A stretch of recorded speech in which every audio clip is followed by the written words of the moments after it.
तो आज हम एक्सप्लेन करने वाले हैं हाल ही में आई मूवी केसरी 2 को, जिसकी डिमांड आप लोगों ने की थी, इसलिए वीडियो को अभी लाइक कर दीजिए। हम चलिए कहानी शुरू करते हैं। तो कहानी की शुरुआत में हम जलियांवाला बाग का सीन देखते हैं, जहां हजारों लोग इकट्ठा होकर आंदोलन कर रहे थे। तभी एक लड़का देखता है कि उनके ऊपर से जहाज निकला है और थोड़ी देर में वहाँ जनरल डायर अपनी फौज लेकर आ जाता है। अब सारे लोग कुछ कर पाते इससे पहले जनरल डायर सैनिकों को शूट करने का ऑर्डर दे देता है और वहाँ नरसंहार शुरू हो जाता है, जिसमें कई हजार लोग अपनी जान गंवा देते हैं। और ये सब देखकर जनरल डायर मुस्कुरा रहा था। इसके बाद सीन कुछ समय पहले शिफ्ट होता है, जहाँ हमें बताया जाता है कि जब 1914 में पहला वर्ल्ड वॉर हुआ तो अंग्रेजी सैनिक हारने लगे। तब इन्होंने भारतीयों से वादा किया कि अगर आप हमारा ये जंग जीतने में साथ दोगे तो हम हिंदुस्तान छोड़ देंगे। लेकिन जब भारतीयों की वजह से अंग्रेज वर्ल्ड वॉर जीत गए तो उन्होंने भारतीयों को धोखा दे दिया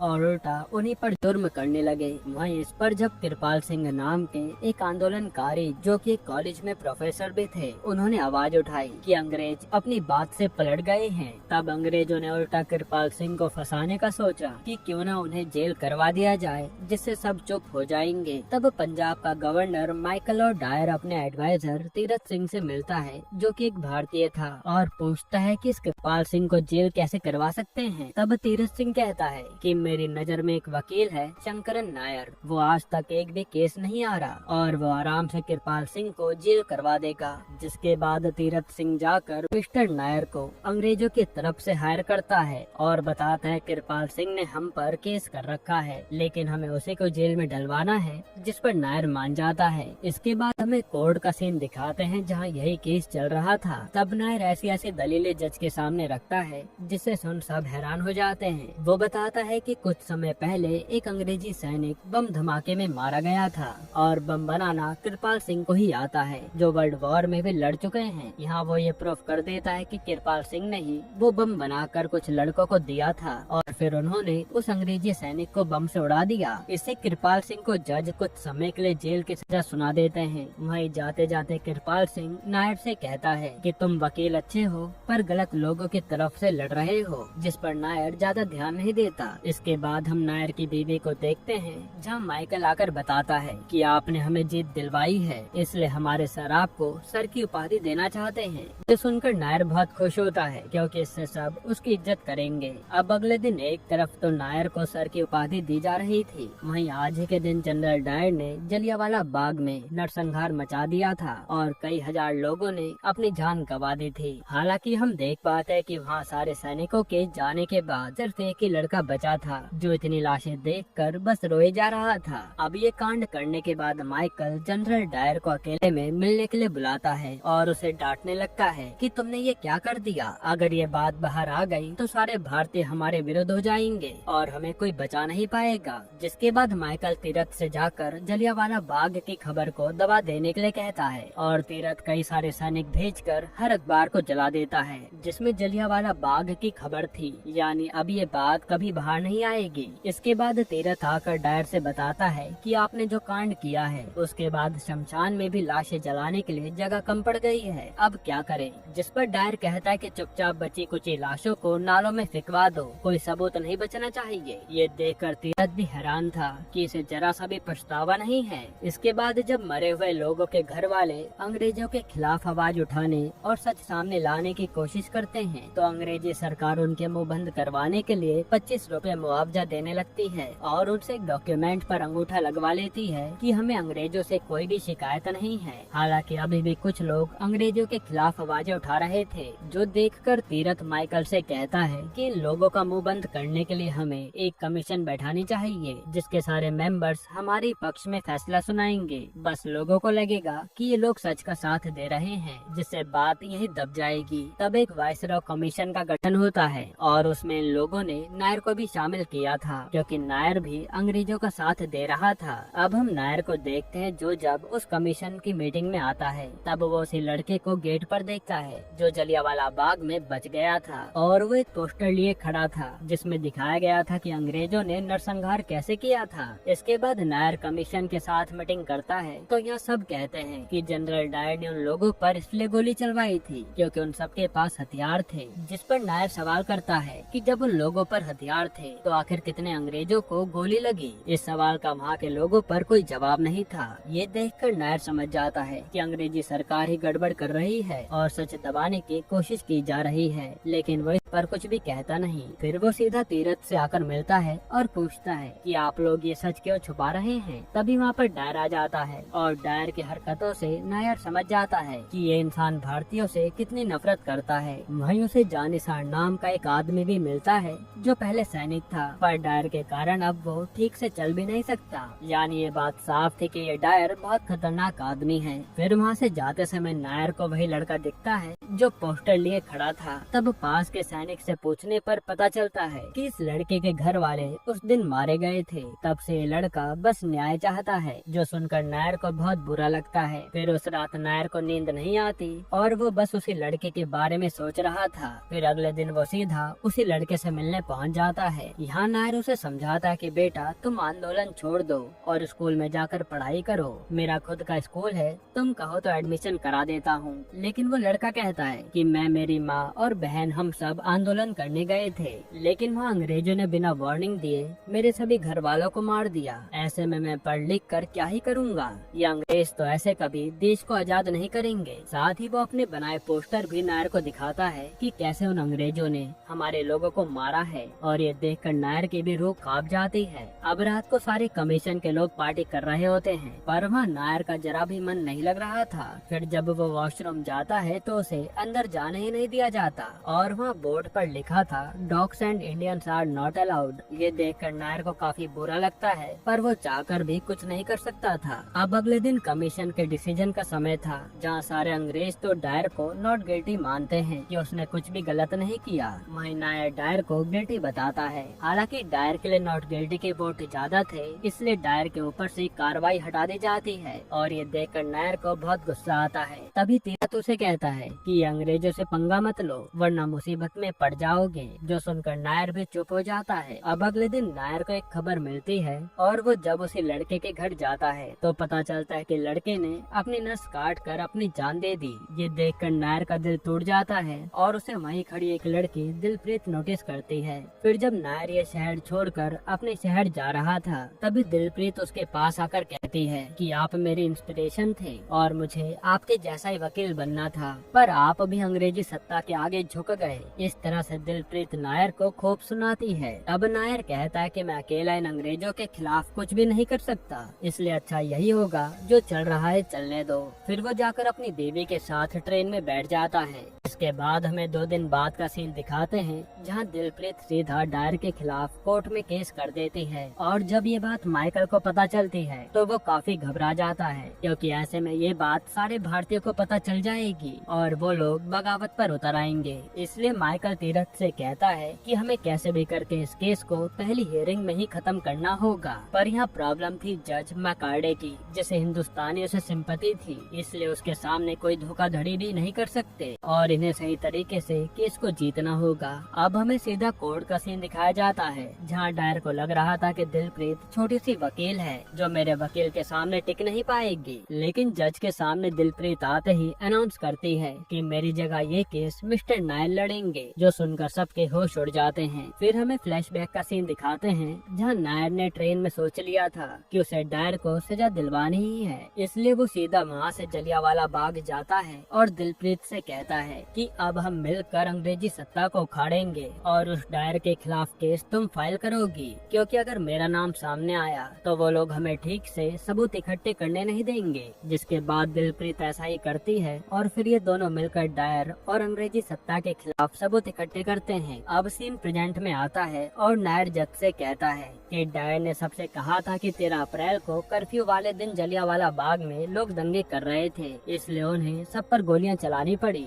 लेकिन अगर सच में लोग दंगे कर रहे होते तो वहाँ की पुलिस ने उन्हें शांति से जाने क्यों दिया। जिस पर वहाँ के तहसीलदार करतार सिंह को कटघरे में बुलाया जाता है और करतार सिंह जज से कहता है कि मैंने देखा था कि वो लोग दंगे कर रहे थे, इसलिए मेरी हिम्मत नहीं हुई उन्हें कुछ भी कहने की, पर मैंने जनरल डायर से उन पर एक्शन लेने को कहा था। इस पर नायर करतार से पूछता है कि एक थाने से अगर है तो मंगानी हो तो ये प्रोसेस तो काफी लंबा होता है ना, और जनरल डायर तो एक आर्मी ऑफिसर हैं, तो आपने डायरेक्ट उनसे हेल्प कैसे मांग ली, बल्कि बल्कि आपको तो दूसरी कोतवाली से हेल्प मांगनी चाहिए थी। जो सुनकर करतार के होश उड़ जाते हैं, क्योंकि इसका उसके पास कोई जवाब नहीं था। और यहाँ नायर एक और बात प्रूफ करता है कि ये सब डायर की साजिश थी। असल में डायर ने झूठी अफवाह उड़ाई थी कि एक बड़े शायर जलियांवाला बाग में आने वाले हैं, जिससे हजारों लोग वहाँ इकट्ठा हो गए और आंदोलन तो चल ही रहा था। फिर वहाँ उन्होंने एक हवाई जहाज भी भेजा, ये अंदाजा लगाने के लिए कि वहाँ कितनी भीड़ इकट्ठी हो चुकी है, ताकि ये लोग आराम से पूरा नरसंहार मचा सके। यहाँ ये सब सुनकर सामने वाला वकील भी कुछ भी नहीं बोल पाता और नायर ये प्रूफ कर देता है कि ये सब डायर ने जानबूझकर किया है, जिससे जज भी डायर के ऊपर इंक्वायरी बैठा देते हैं और ये केस शुरू हो जाता है। वहीं अब हर अखबार में जलियांवाला बाग के ऊपर आर्टिकल्स आ रहे थे, जिसे अब कोई रोक नहीं सकता था। फिर माइकल आकर डायर और तीरथ को सुनाने लगता है कि अगर ये बात क्राउन तक पहुंच गई तो बड़ी प्रॉब्लम हो जाएगी, इसलिए हमें ये केस जीतना ही होगा। तब तीरथ कहता है कि मेरी नजर में एक आदमी है जो नायर का दुश्मन है और काफी अच्छा वकील भी है, वो हमारे काम आ सकता है। उसका नाम है मैकिन्ले। अब तीरथ जाकर मैकिन्ले से मिलता है और उसे नायर के खिलाफ भड़काने लगता है। असल में मैकिन्ले था तो इंडियन, लेकिन वो एक ब्रिटिशर की नाजायज औलाद था। यहाँ तीरथ किसी तरह से मैकिन्ले को मना लेता है कि आप अंग्रेजों की तरफ से केस लड़िए और हम आपको अंग्रेजी उपाधि से सम्मानित करेंगे, जिस पर मैकिन्ले मान जाता है। अब हमें सीधा कोर्ट का सीन दिखाते हैं, जहाँ सबसे पहले मैकिन्ले प्रेस को कोर्ट से हटाने की मांग करता है ताकि कोई भी बात बाहर ना जाए, लेकिन नायर चाहता था कि हर बात भारतीय को पता चलनी चाहिए। हालांकि जज मैकिन्ले की बात सुनकर मीडिया वालों को बाहर कर देते हैं। फिर मैकिन्ले जज से कहता है कि 13 तारीख को जो डायर ने किया उसके पीछे एक वजह थी। 10 तारीख को एक अंग्रेजी लड़की मार्था के साथ डंडा फौज के आदमी ने कुछ ऐसा किया, जिसके कारण डायर को 13 तारीख को वो कदम उठाना पड़ा। फिर वो मार्था को कटघरे में बुलाता है और मार्था आकर बताती है कि 10 तारीख को मैं कॉलेज में अपना काम खत्म करके अपने घर जा रही थी, तभी एक लड़का आया। वो जबरदस्ती मुझे कमरे में ले गया और वहाँ मेरे साथ दुष्कर्म किया। फिर आगे मैकिन्ले कहता है कि दुष्कर्म करने वाला और कोई नहीं, डंडा फौज का लीडर था तनवीर चौधरी। और जब उसने अपना गुनाह कबूल किया और उसे सजा हुई तो डंडा फौज वाले भड़क गए, जिसके बाद उन्होंने 13 तारीख को एक खतरनाक प्लान बनाया अंग्रेजों से बदला लेने का। इसलिए डायर को उस समय उन सारे लोगों पर हमला करना पड़ा, जो सुनकर सब चौंक जाते हैं। और यहाँ मैकिन्ले ने झूठी कहानी सबको सुना दी थी। तब जज नायर को अगली तारीख दे देते हैं। वहीं मैकिन्ले तीरथ से कहता है कि हमें एक खबर फैलानी है कि नायर उन दुष्कर्म करने वालों की वकालत कर रहा है। तब तीरथ ऐसा ही करता है और नायर का नाम हर जगह बदनाम होने लगता है। यहाँ तक कि लोग नायर के मुंह पर कालिक तक पोत देते हैं, जिससे नायर पूरी तरह से टूट जाता है। पर उसने अभी भी हिम्मत नहीं हारी थी। इसके बाद दिलरेत जाती है उसी कॉलेज में जहाँ मार्था के साथ दुष्कर्म हुआ था और नायर जाता है तनवीर चौधरी का सामान देखने। तब थोड़ी जांच करने के बाद इनके हाथ कुछ चीजें लगती हैं। अब हियरिंग का दिन आता है और आज दिलरेत मार्था से सवाल जवाब करती है। वो उससे पूछती है कि जब तनवीर ने आपके साथ जबरदस्ती करी तो आप चिल्लाई क्यों नहीं, जिस पर मार्था कहती है कि मैं डर गई थी। पर दिलरेत अपनी बातों से मार्था को उकसा देती है और यहाँ ये प्रूव हो जाता है कि तनवीर ने कोई जबरदस्ती नहीं की थी, बल्कि वो और मार्था अक्सर उस रूम में अकेले मिला करते थे, जो दोनों लवर थे। फिर मार्था अब रोते हुए सच बताती है कि मैं तनवीर से प्यार करती थी, पर एक बार मुझे तनवीर के साथ प्रिंसिपल ने पकड़ लिया था, जिसके बाद तनवीर को जेल हो गई क्योंकि वो एक इंडियन था और मुझ पर प्रेशर डाला गया कि मैं उस पर दुष्कर्म करने का आरोप लगा दूं, वरना मेरी काफी बदनामी होगी। ये सुनकर सब हैरान हो जाते हैं और मैकिन्ले का पासा उल्टा पड़ गया था। हालांकि मैकिन्ले किसी तरह डायर को बेगुनाह साबित करने में लगा हुआ था। तब जज अगली हियरिंग की डेट देते हैं कि मिस्टर नायर आप एक गवाह लेकर आइए, तभी हम डायर पर कार्रवाई कर सकते हैं। अब नायर रात में काफी परेशान बैठा होता है कि वो गवाह कहाँ से लाएगा। तभी उसे जानिसार याद आता है और वो उससे सारी बातें पूछ लेता है कि डायर ने उसके साथ क्या क्या किया था। वही जानिसार बताता है कि हमारी मदद एक ऑफिसर और कर सकता है, डायर का साथी, जो नहीं चाहता था कि डायर किसी भी इंसान को मारे, पर वो डायर को रोक नहीं पाया। अब अगली हियरिंग का दिन आता है और नायर डायर को कटघरे में बुलाता है। नायर पूछता है कि आपने जलियांवाला बाग में खड़े लोगों को पहली वार्निंग कैसे दी, जिस पर डायर कहता है कि मैंने कोई वार्निंग नहीं दी, वो लोग हम पर हमला करने वाले थे, इसलिए मुझे एक्शन लेना पड़ा। लेकिन नायर कहता कि वहाँ तो 8 साल के बच्चे भी थे, वो कैसे हमला कर सकते थे। इसके बाद नायर जानिसार की कहानी जज को बताता है कि जानिसार एक इंडियन है जो बस एक बार 15 मिनट लेट हुआ तो डायर ने उसे अपने लोहे के जूतों से मारा था, इसलिए वो आज तक ठीक से चल नहीं पाता। इसके बाद नायर डायर की मेडिकल रिपोर्ट निकालता है, जिसमें लिखा था कि डायर का गुस्सा कभी भी बढ़ सकता है। असल में ये रिपोर्ट डायर के साथ ही नहीं दी थी। फिर नायर बताता है कि डायर बचपन से ही इंडियन से नफरत करता था और जब उसके हाथ में पावर आई तो वो इंडियन को कुचलने लगा, और जलियांवाला बाग कांड भी उसकी नफरत का ही नतीजा है। जो सुनकर डायर नायर के कॉलर पकड़ लेता है और जज आज की सुनवाई आगे बढ़ा देते हैं। फिर रात में मैकल ने डायर और तीरथ से कहता है कि अब हम नायर को ऐसे नहीं रोक सकते, हमें उसे किसी तरह फंसाना होगा। जिसके बाद हम देखते हैं कि नायर के घर पर पुलिस वाले रेड मार देते हैं, क्योंकि उस पर इल्जाम था कि उसने केस के सिलसिले में कुछ प्राइवेट जगहों में जाने की कोशिश की है। फिर अगले दिन केस की हियरिंग भी आ जाती है और नायर को पुलिस वालों ने अपने पास ही झूठे आरोप में पकड़ कर रखा था। तब यहाँ जज वहाँ बैठे कमेटी को अपना डिसीजन बताने के लिए कहते हैं, क्योंकि आज इस केस का फैसला होना था। तब उस जूरी का डिसीजन होता है कि डायर ने जो भी किया है सबकी प्रोटेक्शन के लिए किया है, इसलिए जज नायर के गैर हाजिरी में डायर को बाइज्जत बरी कर देते हैं और ये केस यहीं खत्म हो जाता है। फिर जब ये बात नायर को पता चलती है तो उसका दिल टूट जाता है, क्योंकि वो जीतने के बाद भी हार गया और वो यहाँ से वापस अपने घर चला जाता है। वहाँ दिलप्रीत भी अपने घर वालों के पास जाकर शादी करने के लिए कहती है, क्योंकि वो वकालत कंटिन्यू करना नहीं चाहती थी। जिसके बाद कुछ दिन ऐसे ही बीत जाते हैं और एक दिन नायर पर कृपाल सिंह की चिट्ठी आती है, जिसमें लिखा था कि जिसको देखकर आपने केस लड़ना शुरू किया था वो मेरा ही बेटा था, और सच बताओ तो मेरे बेटे ने आत्महत्या नहीं की होगी, जरूर उसे अंग्रेजी सैनिकों ने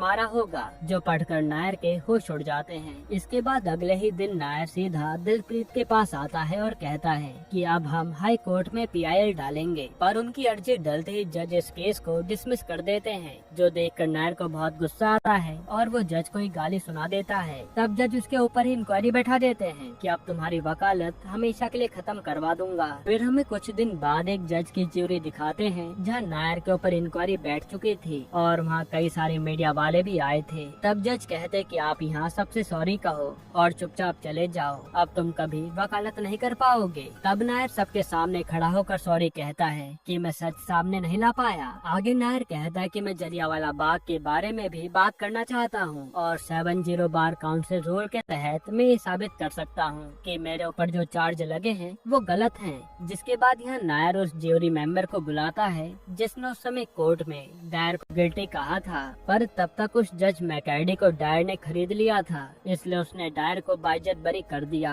और यहाँ बैठे मीडिया वाले लिख रहे थे। फिर नायर मीडिया से कहता है कि भले ही ये कोर्ट डायर को कुछ भी ना करे, लेकिन मैं चाहता हूँ कि हर भारतीय को डायर की काली सच्चाई पता चलनी चाहिए। जिसके बाद अगले दिन मीडिया में डायर के खिलाफ कई सारे आर्टिकल छपते हैं और तेजी से डायर के खिलाफ आंदोलन शुरू हो जाता है। इससे परेशान होकर डायर को जॉब से निकाल दिया जाता है और फिर 4 साल बाद बीमारी के कारण डायर की मौत हो जाती है। इसके बाद सरदार उधम सिंह जाकर 20 साल बाद उस माइकल और डायर को भी मौत के घाट उतार देते हैं और ये सब बताते हुए ये मूवी खत्म होती है। दोस्तों, आपको ये मूवी कैसी लगी हमें कमेंट में जरूर बताना। अगर मैं आपको छोटा सा रिव्यू दूं तो मूवी मुझे बहुत पसंद आई है, जो कहीं भी आपको बोर नहीं होने देगी। मूवी के सारे कैरेक्टर्स ने जबरदस्त एक्टिंग की है, पर यहाँ तारीफ का काम तो अनन्या पांडे ने भी किया है, जिससे एक्टिंग की उम्मीद बिल्कुल भी नहीं थी, पर फिर भी इस बार उनकी मेहनत साफ नजर आई है। बाकी अक्षय कुमार और R माधवन तो हमेशा ही अपनी परफॉर्मेंस में जान डाल देते हैं। हालांकि आप अपने राय कमेंट में जरूर बताना, और इसके अलावा आप कौन सी मूवी देखना चाहते हैं वो भी कमेंट करना। और अगर आपको हाल ही में आई एक कमाल की मूवी देखनी है तो आप ये वीडियो देख लीजिए।